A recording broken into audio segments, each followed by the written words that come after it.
Mayong adlaw, katawhan sa Dios sa Archdiocese sa Usamis. Akong timbaya sa mga mag-uuma o mga mananagat. Labi na gayod, akong timbaya sa mga katawhan sa parokya ni Santo Tomas de Villanueva sa El Pardo, siyudad sa Sugbo. Happy Fiesta, mga Parduhanon. Ako god Parduhanon man ko. Unya, nalipay kay ako nining adlaw.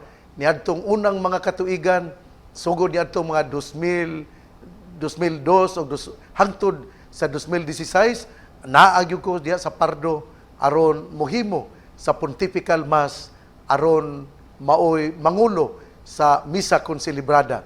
Muna nga ngadto sa mga Parduhanon o sa mga devotos ni Santo Tomas de Villanueva, ako yun nga congratulations o ako yun nga moingon, Viva Santo Tomas de Villanueva, o ato gayon nga ipadayon ang atong debosyon ni Santo Tomas de Villanueva. Mugahin gayon kita og pipila ka pesos aron atong ihalad para misa pasalamat ngadto ni Santo Tomas de Villanueva nining adlawng Miyerkules, Pitsa 22 sa nining bulana, September 22, 2021. Pista usab karon didto sa Barangay Panunsulan, Isabela City, Basilan. Ngadto ni abinan nila ngadto ni Ricky Chavez. Happy Fiesta sa taga-barangay Panunsulan, Isabela City, Basilan. Ingon man usab ni Plong Pio Quinto nga taga-barangay Panunsulan, Isabela City, Basilan, nga gasaulog usab sa kapistahan ni Santo Tomas de Villanueva. Ako usab nga greetings nga ngadto ni Felipe Labisores o ni Rosa Labisores dina sa Barangay Santa Clara. Ako po nga greeting sa mga fish vendors sa Santa Clara. Labi na ni Mr. Keylor Turco, ni Alfie Cristobal, o ni Noki Barahim. Salamat sa inyong pagtinda o isda, tungod kay sa inyong paghimo niini, kamo nakatabang aron masulbad ang kagutom sa katawhan. Muna nga ako yung pasalamat sa mga fish vendors, akong pasalamat sa nagkalain-lain nga mga labaseros, tungod kay pinagi ni ana kamo nakatabang gayod sa ato nga katilingban. Usbon ko sa mga fish vendors sa Santa Clara, Basilan, dinha sa isla sa probinsya sa Basilan, kagahapon di ay gisaulog usab September 21 ang terremoto usa kini kakapistahan ni Santa Isabel de Portugal, terremoto aron paghandom sa pagpanalipod sa katawhan sa taga Isabela o sa tibuok nga probinsya sa Basilan diin sa niadtong mga tuiga, mga 18th century, 1866, dunay tsunami nga nahitabo o nakita sa mga katawhan, Muslim o Kristiyanos, nga dunay babay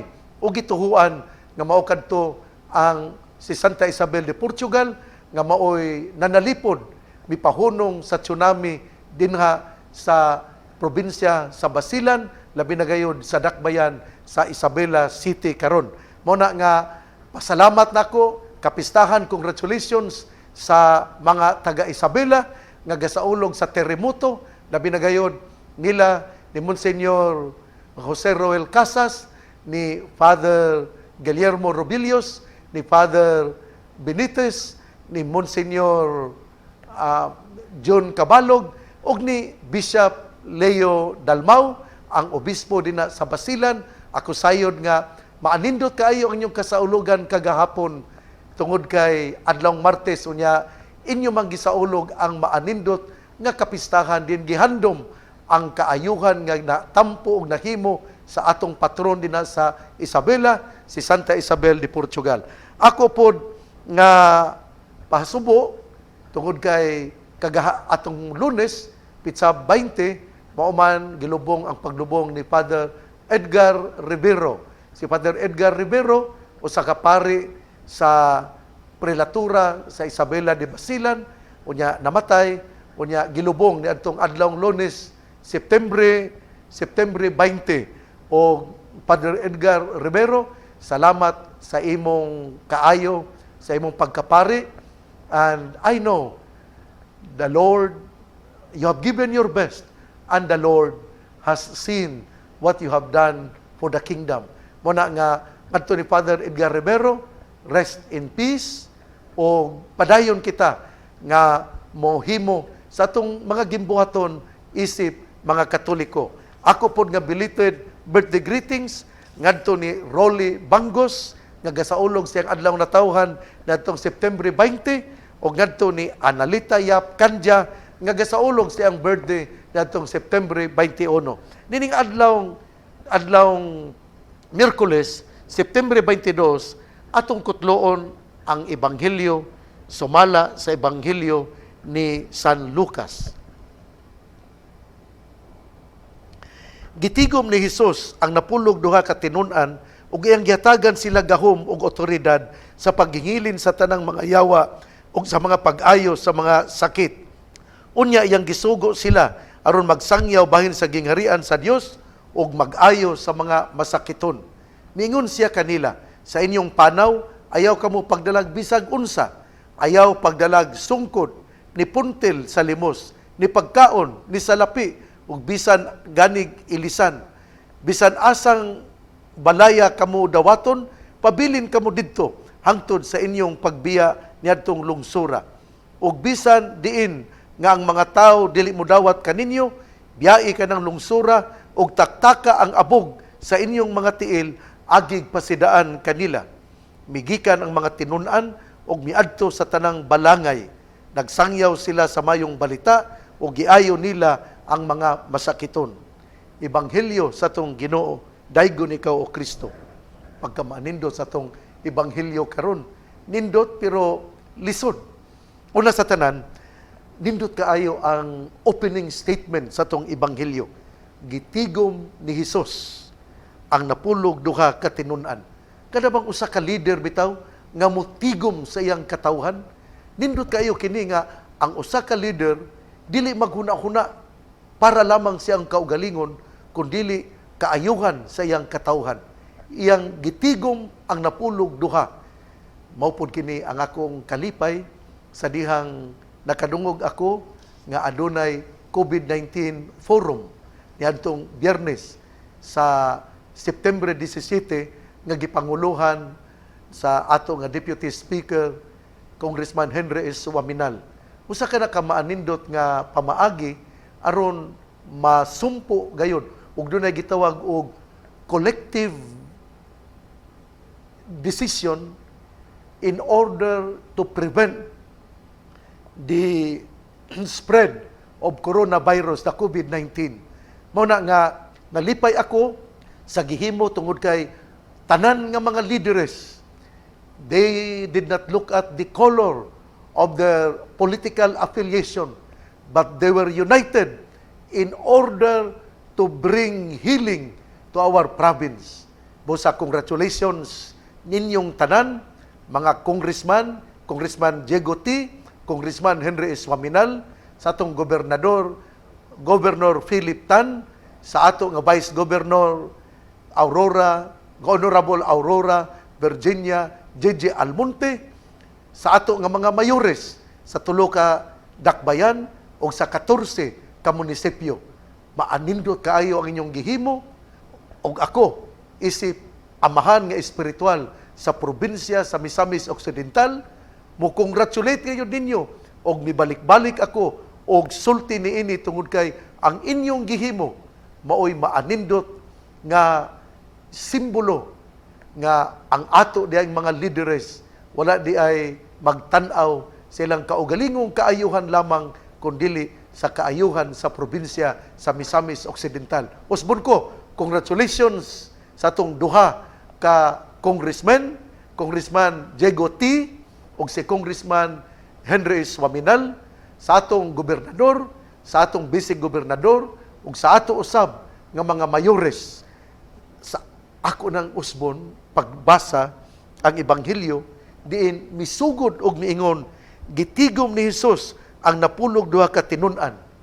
Kay usagod ka kinaiya sa usa ka leader, mauman ang pagpaningkamot nga mapundok ang iyang katawhan, nga mapundok, matigom ang iya nga mga ginsakupan aron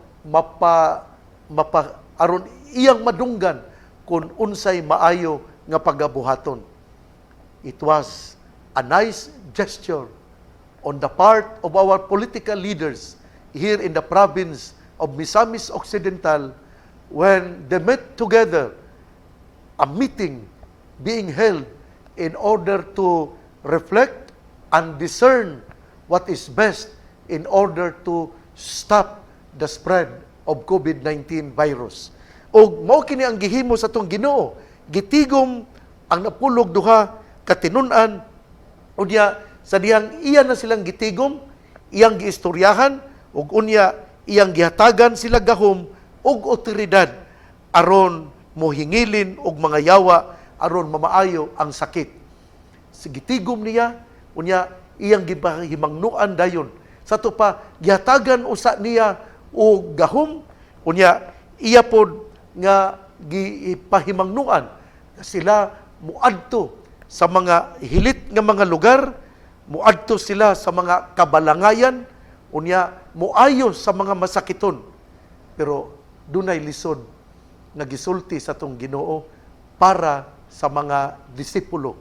Iyang giingnan, panlakaw kamo, paghimo kamo panaw, unya sa inyong pag-adto, inyong ayuhon ang mga masakiton, inyong ampuan ang mga masakiton. Apan duna siya'y pahimangno. Ayaw kamo pagdalag bisag unsa, ayaw pagdalag sungkod, ayaw pagdalag puntil sa limos, ayaw pagdalag pagkaon, ayaw pagdalag salapi, o bisan ganig ilisan. Ang balay nga mudawat kaninyo, pabilin kamo, dinha niyang balaya. Apan ang dili mudawat kaninyo, itaktak ang abog sa inyong mga tiil, agig pasidaan kanila. Ningon kong lisod, tungod kay niadtong mga panahuna, libon pa kayo ang mga lugar, tagaas pa kaayo ang mga kahoy, wala pa'y klarong dalan, pero dili nimo padadon ang atong Ginoo miingon, ayaw pagdala og sungkod, kay sa lain gud nga mga ebanghelyo, sa ebanghelyo ni San Mateo o ni San Marcos, gipadala man sila og sungkod, pero wala sila padada og kining kanang puntil, wala sila padada og pagkaon og salapi, pero gipadala sila og sungkod tungod kay ang sungkod mo kat kagud og taas nga bungtod. Importante ang sungkod, nya naauroy mga animals, naauroy mga mananap. Importante ang sungkod. Pero dinhi para kang San Mateo, iya yung giingnan nga total, wala gyud dadon. Unsa may buot nga isulti ni San Mateo, ang iya ra gyud nga punto mao nga ang tanan isalig ngadto sa Ginoo, nga ang tanan isalig ngadto sa Amahan. Lisod lisod ning gisulti karon sa ebanghelyo, di magdalag sungkod, di magdalag puntil, di magdalag ilisan sa sinina. Kabaho ka nato ani no kung mao ni ang buhaton nato. Pero doon nagyoy pamaagi sila tungod kay sila wala magali pagkaon sa ato pa. Ang mga tao mooy muhatag kanilang pagkaon, ang mga tao mooy mobisti kanila, pero nga sila magdala silang kaugalingon, mga reserba, wala ka na gitugot sa Ginoo. Tungod kay ang mensahe mao nga mosalig sa Ginoo, mosalig sa Amahan, mao nga dili magdala bisag sungkod, bisag puntil, bisag pagkaon, salapi, bisag gali og ilisan. Unya, ang balay nga mudawat, ang unang balay nga mudawat kanila, kinahanglan anha sila diya mupuyo. Gidili manggod usab tungod kay ang unang nga balay nga mudawat kanimo, usahay giwardingan ni sila ang mga apostoles, kay ang uban mubiya man, kay mamili man pod og kining dato-dato nga balay aron kumplito tingali. Mao gyud kini ang pagkatawhanon.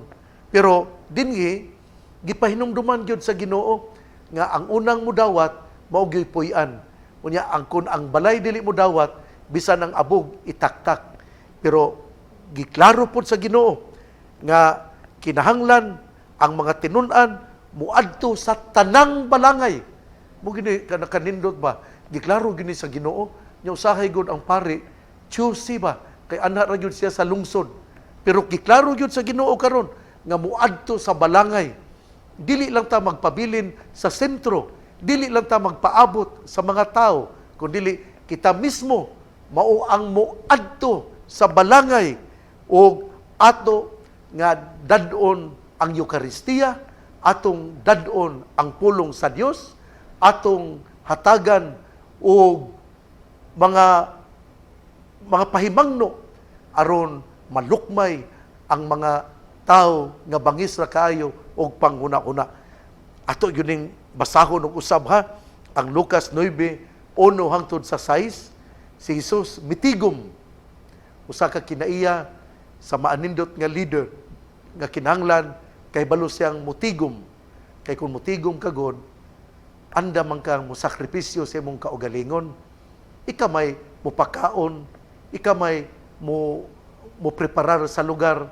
Dili lang na kanang tigom, dili lang na ngayon, tigom ta. Ang usa ka leader maningkamot yun, nga dili mapasmo ang iyang nga mga katawhan nga iyang gigitigom. Mao kana nga ang pagtigom usa ka kinaiya sa usa ka leader, din siya mo tapok, mo pakaon ug iyang tan-awon ang kaayuhan sa tanang katawhan. Unya sa diha nga iyang natigom, iya da yung gihatagan o mga duha ka butang, pahimangno o gahom. Ang una, ang gahom, nga moayo sa mga masakiton. Ang ato usab nga kakaparian, pinaagi sa sacrament of anointing, moayo sa mga masakiton. Unya, dili lang kay iyang gihatagan og gahom, iya usab nga gihatagan og pahimangno, nga dili magdala bisag unsa aron ilang mapadayag ang ilang pagsalig ngadto sa Ginoo. Ug ang ikatulo mao nga muadto gayud sa tanang balangay. Ang mga tinun-an kinahanglan muadto sa balangay ug dili lang magpaabot dinha sa sentro. Mao kini ang tulo ka importante nga pagtulun-an nga atong makatunan sa ebanghelyo. Kinaiya sa ka leader motigom diin siya musakripisyo aron mahatagan og ugma ang iya nga mga katawhan. Ikaduha, sa iyang pagtigom, iyang gihatagan og gahom. O ginguman usab, iyang gipahimangnuan nga ang tanan isalig sa Ginoo. O ang ikatulo, nga sila muadto gayon didto sa mga hilit, reaching out to the peripheries. Nindot kay naklaro na yun ni San Lucas nga ang mga tinun-an kinahanglan muadto gyud sa tanang balangay aron dili lang sila magpaabot sa sentro. Ug mao kini ang tulo ka importante nga pagtulun-an nga ato nga makutlo sa atong ebanghelyo karon. The attitude of Jesus to gather together as a leader, and then as a leader he also gave authority. Kay balo siya nga mopaambit sa iyang gahom ngadto sa iya nga mga apostoles. Namugi ubang leader nga dili mo paambit, dili mo empower. Kung dili gali ka mo paambit, mamatay gyud ang imong pundok. Mo na nga you have to empower others in order that they will become future leaders also. Mo gina ang kinaiya. Unya sa iyang gi-empower ang mga apostoles, iya pong yatagan og instruction nga inyo mao kini ang inyong buhaton, to the power to forgive and to heal, and then also nga dili magdala og mga butang. Ug ang ikatulo nga moadto lagi sa balangay. Igsuon ang mayong balita nga moang pulong ni Hesus, ang ayang pamation, pamalandungan ug paningkamutan nga mapuy-an. Bulahan ang tawo nga namati sa pulong sa Ginoo, sama siya sa kahoy nga gitanom, daplin sa usa ka sapa, kansang dahon dili gayud malaya. Tempo sa timbunga siya mamunga. Igsuon ugma na usab. Karong adlaw ako gayud nga kining pag-ingon nga happy fiesta sa katawhan sa Pardo. sa parokya ni Santo Tomas de Villanueva. Usa ka na ka maanindot nga parokya, dinha ako giordinahan pagkapari niadtong Abril 7, 1983 nga ang kura paroko mao si kanhi Monsignor Juan Boltron. Ako pong pasalamat ni Inday Faye Jotina, sila dinha sa kining sa Pardo, sila si Mr. Abelianusa, ang kaniadto nga kining escribiente, ang piskal dinha sa tingali nangawala na tingin sila si Mr. de la Victoria. Ako pong pasalamat sa tanan nga buhi pa nga nakatabang sa akong ordinasyon. Nilang tanan ni Monsignor Juan Boltron, ni Father Eric. Sabi nga, apelyido ni Father Eric. Salamat kaayo gani sa Thanksgiving Mass ang choosable man ni Father Eric ang akong nagamit. Wala jud ko atoy kining bag-o yun nga choosable. Pinubre lang. Pero nalipay ako kay si Father Eric. Father Eric ni offer dayon nga iyag yun nga ipagamit ang iyang choosable. Pusangan to ni Father Eric ang kanhi nga kining usa ka parochial vicar ni Monsignor Juan Boltron. Salamat kaayo. Og panahon sa akong Thanksgiving Mass, ang homilist mo si Monsignor Boy Alisna na nakaroon sa Talisay City dinha sa probinsya sa Sugbo. Busa ninyong tanan mga parduhanon, salamat kaayo. Salamat sa akong mga classmates. Salamat kaayo. Di lang ko mo enumerate kay kining daghan ang moingon nga wala nimo masulti si kuan. Okay, ausbon ko, happy fiesta, viva Santo Tomas de Villanueva. Ako nga mga igsoon nga mga devotos ni Santo Tomas de Villanueva, maningkamot kita nga atong mapadayon natong debosyon kay mao kini ang mulig-on kanato aron magpadayon kita nining panaw sa kinabuhi. Ang pangaliya sa mahal nga Birhen Maria nga gitawag sa mga misamisnon nga Birhen sa kuta, ang Ginoo magapanalangin kanatong tanan. Sa ngalan samahan sa Anak ug sa Espiritu Santo. Amen. Viva Santo Tomas de Villanueva. Happy Fiesta mga parduhanon. Happy Fiesta sa mga barangay Panunsulan, Isabela City, Basilan. Ninyong tanan ang Dios magauban kanunay kanatong tanan.